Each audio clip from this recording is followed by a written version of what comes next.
Hello, everyone. So, my name is Kristof Van de Reck, and I will talk to you about blockchain implementation with a focus on NEM. I'm the council member and regional head for Europe for NEM Foundation. So, let's talk a little bit about blockchain. I'm going to assume that most of you know what blockchain is. So I'd like to focus a little bit on why to use blockchain. So inherently to blockchain, we have the cryptographic features. And as a result, we assume security. So that's obviously one of the main major reasons to use blockchain.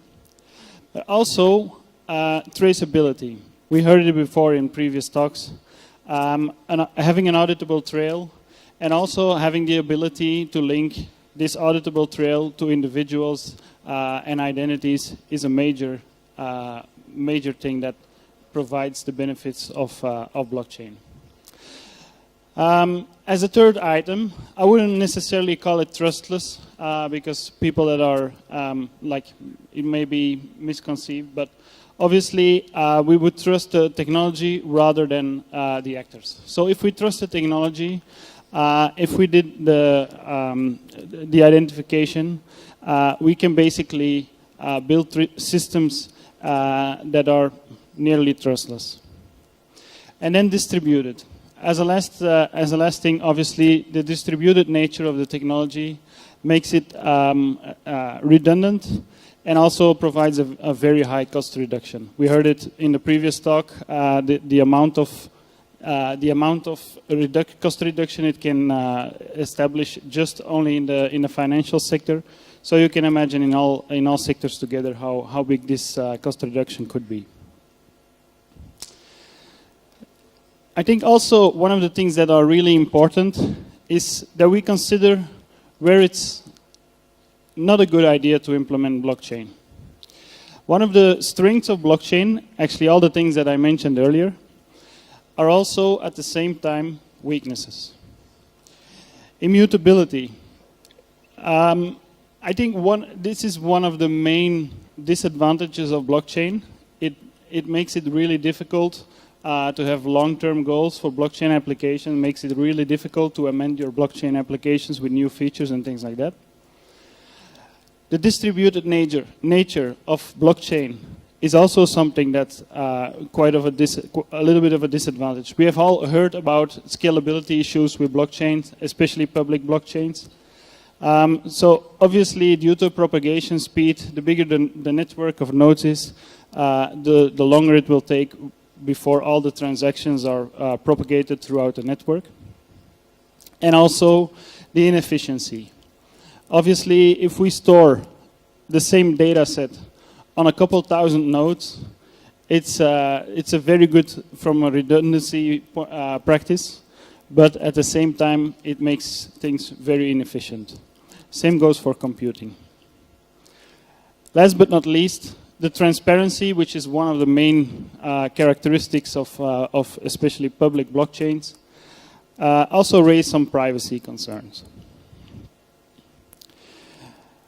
Next up, smart contracts. We usually, when we talk about blockchain, we always have to talk about smart contracts, right? So, but one thing we have to realize is that smart contracts didn't came about with blockchain. Already in 1996, Nick Szabo defined the terminology of smart contracts. And then it became known in blockchain basically for the implementation of smart contracts on the Ethereum platform. So let me talk a little bit about blockchain implementation. I'll quickly take a small sip of water.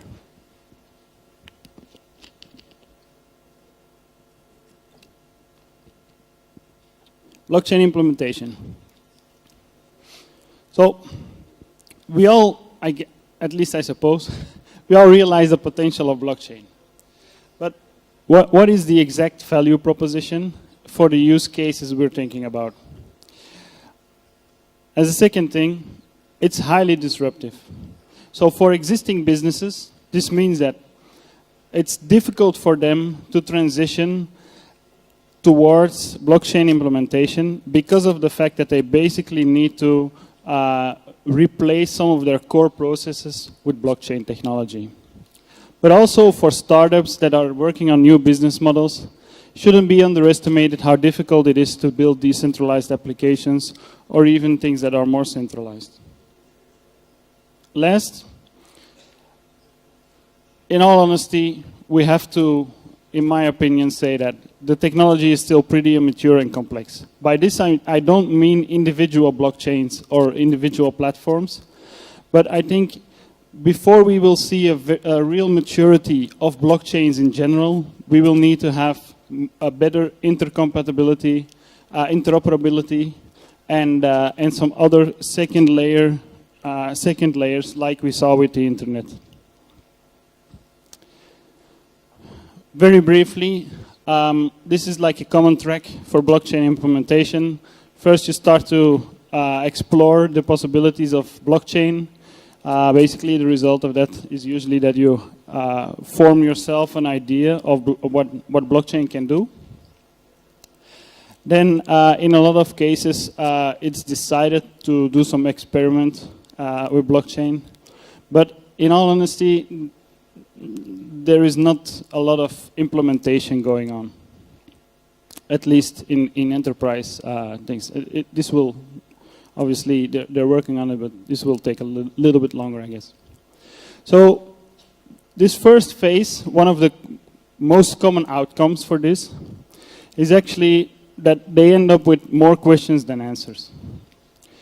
What's the scope? Where to apply blockchain, where not to apply blockchain. In my opinion, there's a very thin line where blockchain actually makes sense and where it's overkill and where it's basically causing more scalability issues without having the actual benefit of using the blockchain. So in my opinion, that's really important to do proper assessment on that. Then one of the difficult things, again, due to the immaturity of these technologies, is the assessment of which platform is the most suitable. Next up, difficulty in linking existing systems to the new technology. I said this before. And then last but not least, assessing the actual risk to reward ratio. And I think, obviously, administrative simplification can bring a lot of benefits to enterprises. But we also have to realize that a lot of enterprises have take a look at blockchain, and they say like, okay, we have working systems, why would we replace some of our core processes, do all this disruption while everything is working fine for us now. So basically we have two common results. Either they wait and see, or they say like, okay, let's do some experiment, a proof of concept or a pilot, and let's take the approach to fail fast and to learn from it.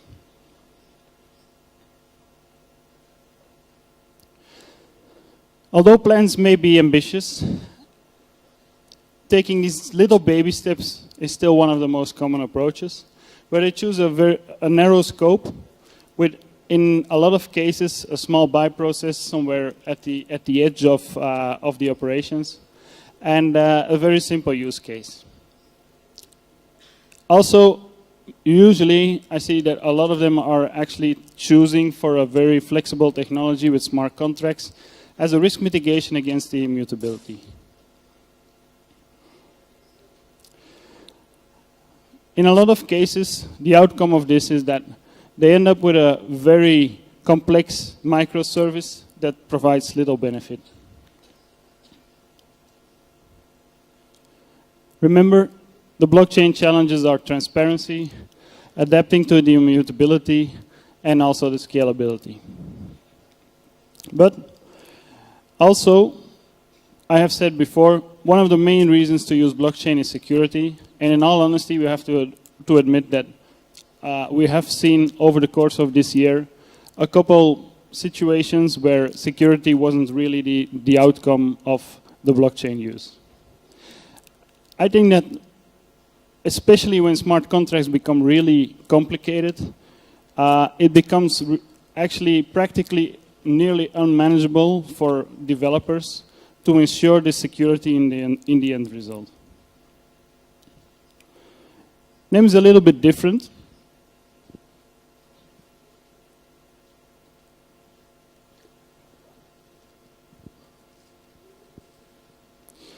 So, what's the NEM approach? We're actually thinking how much of this application logic on the blockchain protocol level actually makes sense. How much do you need to leverage on the potential of blockchain?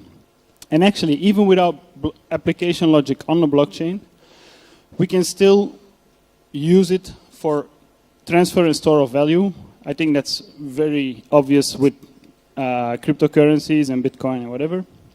Also authorization, traceability, and the authentication of identity and data.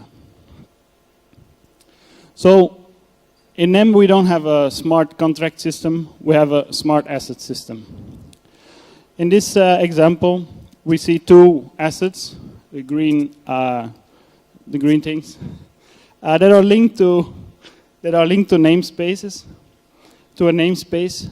And also on the right-hand side, we can see the multi-signature feature. These are actually simple building blocks that, with the proper, with the right use and with proper creatively using these building blocks, most applications that are actually viable use cases on blockchain can be built. So I'll give a little bit more. Let's go a little bit deeper in the anatomy of a NEM application. Actually, there's three major components in NEM application. First of all, there's a governance model. Basically, it's about managing the authorization. Then, secondly, there's a data model, and obviously, the application logic. One of the most important things is actually the governance model, where you would manage the authorization. So obviously, before you can manage authorization, you need to identify people. We have seen this in previous talks. There has been quite some talks about identity already. Actually, closing the gap between the digital and the physical world is in most instances, the first thing we need to do. Once we did this, we can build authorization management with assets. Here I have a small slide with, on the right-hand side, we have a user account that has already been identified. So it's linked to that physical identity. And on the left-hand side, we have a multi-signature account with two co-signatories that are actually responsible for giving the actual authorization to the user account. So in order to do this, we use two assets, two tokens. The top one is an authorization token, and the bottom one is actually the revoke token. So obviously we cannot always assume that when we want to revoke an authorization that people will voluntarily give us the token back so that we can revoke the actual authorization. So that's why we could also send a revoke token, and we can use the blockchain as an authentic data source to query this specific account and see whether there's no revoke token. So that means that we can assure that this person has the authorization if the authorization token is in the account. One of the most, I think, challenging things to define a blockchain application is the data model. Before we store data on the blockchain, we need to consider a couple of factors. One of the most important one is obviously cost. Due to the inefficiency of blockchain, we need to consider, obviously, blockchain itself is more expensive than legacy databases. So we need to consider how we are going to do these transactions and what the cost is for doing this. Again, privacy. We need to make sure that when we store privacy-sensitive data, that we do this in such a way that there is no risk of exposing these privacy-sensitive data. Let's not forget, in Europe, there's the GDPR requirements that will come into effect in May next year. And they're actually there are very high fines for breaching the regulation on that account. And also we have to think about security with the storage of encrypted data. So where will we store data? We won't store all the data on the blockchain itself. We can also store some data off-chain in a distributed database like IPFS or something similar. are also in legacy database systems which are more centralized. The big question is, what makes sense? You can model these data in such a way that you still benefit from using blockchain, but obviously not all data should be completely decentralized. So this is a couple trajectories we can follow.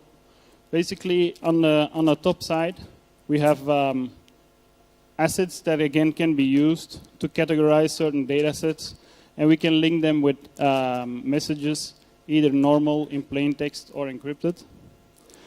And on the bottom side, we basically have usually the larger documents that would be stored on a decentralized, distributed database or a regular database. And then we would use fingerprinting to link between the blockchain itself and the data. Last but not least, I'd like to talk about the application logic.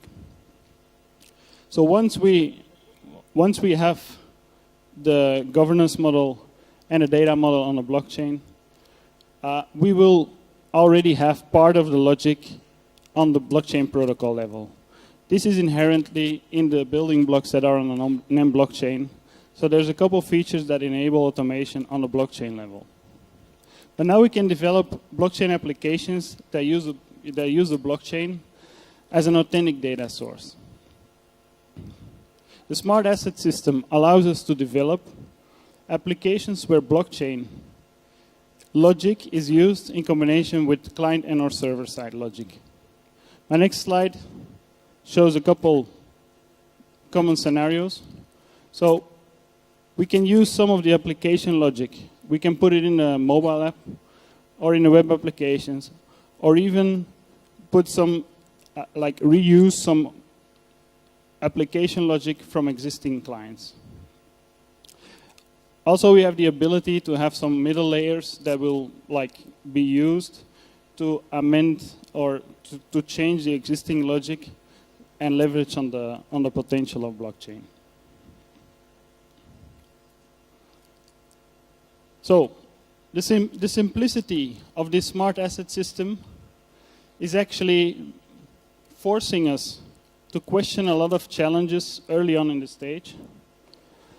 Whereas when you use smart contracts, you basically have all the possibilities to later on amend whatever your plan is and whatever. But by being bound to these simple building blocks, you really need to have the answers of all the difficult challenges in the early stages, which will basically shift the challenge from a later stage to the early stage exploration phase.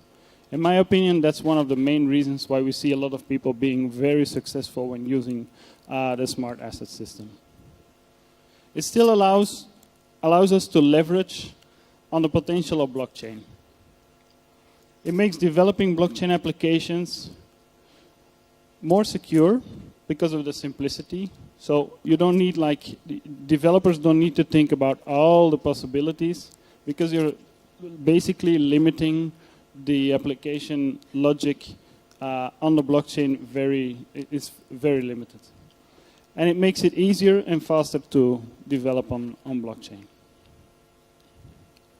Compared to other blockchains, we have two common tracks to implementation, where the top side is actually a smart contract blockchain, where initially you would do that the scope definition, and data modeling, contract development, debugging, which is obviously necessary, and contract audit, which is also necessary due to the complexity. And then you can start your application development. On NEM, you obviously also have to do the scope definition, and then, as I said, authorization modeling, data modeling, and application development. This actually results in a very big cost and time reduction when actually you are able to use the smart asset system. And actually most of the applications can be built on such a smart asset system on the NEM blockchain platform. So this was my probably a little bit too short presentation, But Thank you, this gives Kristof. us some time for questions.